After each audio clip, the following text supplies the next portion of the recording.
เจริญพรมายังศรัทธาญาติโยมพุทธศาสนิกชนทั้งหลาย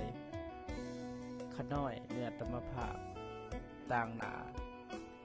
ให้ครอบครัวพ่อปุณปอนและก็แม่นิกษาจันทนุสรณ์และนางน้องดาวจันทนุสรณ์และก็พร้อมด้วยพ่อแม่ประชาชนชาวบ้านนาเสียงเนื้อทุกคนขอแสดงความหูบุญคุณและก็ขอบอกขอบใจมายังพ่อแม่ครูบาอาจารย์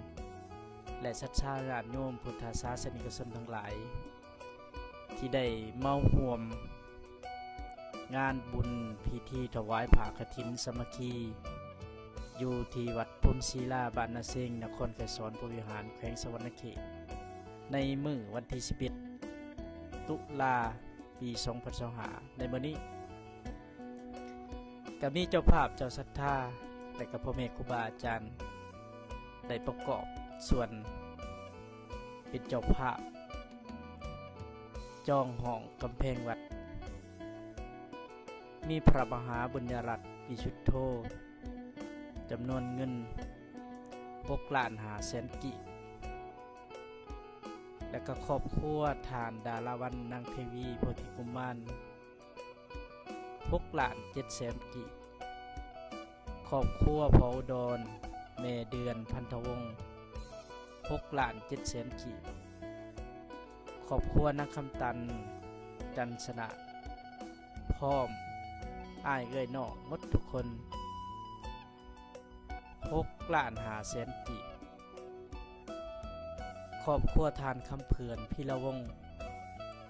6,500,000 กิครอบครัวทานหอมนางแตน6,500,000 กิครอบครัวนางมณีสอนนางครอบครัวนางจิตประสงค์ครอบครัวนางเสงมณีครอบครัวเฒ่าศรีประเสริฐครอบครัวเฒ่าพรหมจักร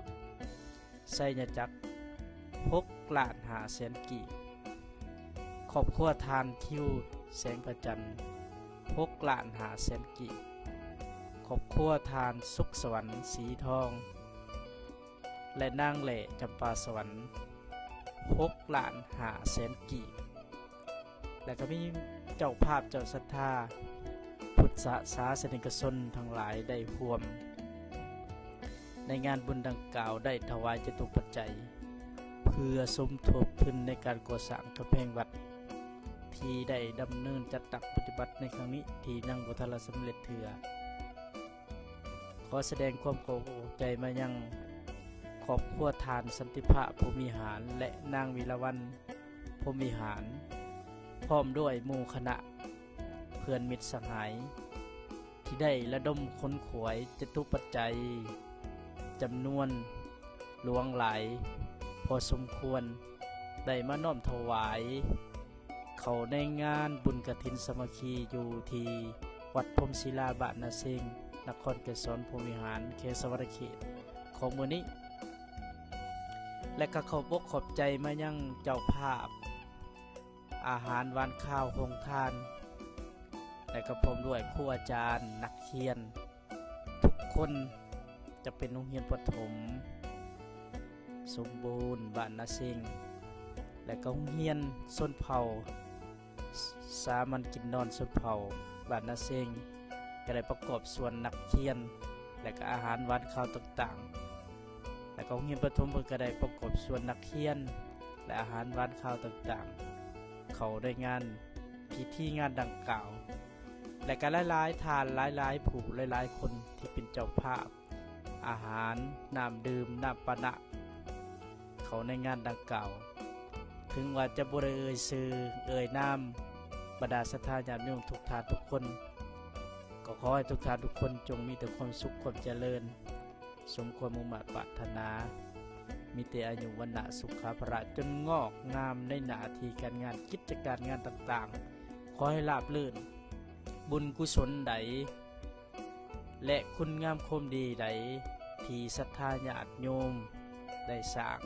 ได้กระทำขึ้นมาแล้วก็ขอให้เป็นผลทานแก้วผลทานทิพย์ ที่ศรัทธาญาติโยมได้ตั้งอกตั้งใจในการน้อมถวายและอีกประการหนึ่งขอต่างหน้าให้คณะสงฆ์วัดพรหมศิลาบ้านนาเซ้งในนามอัตมภาพหรือขาน้อยที่เป็นคณะสงฆ์อยู่ในวัดพรหมศิลาขออวยไส้พรบรรดาศรัทธาญาติโยมและพ่อแม่ครูบาอาจารย์ข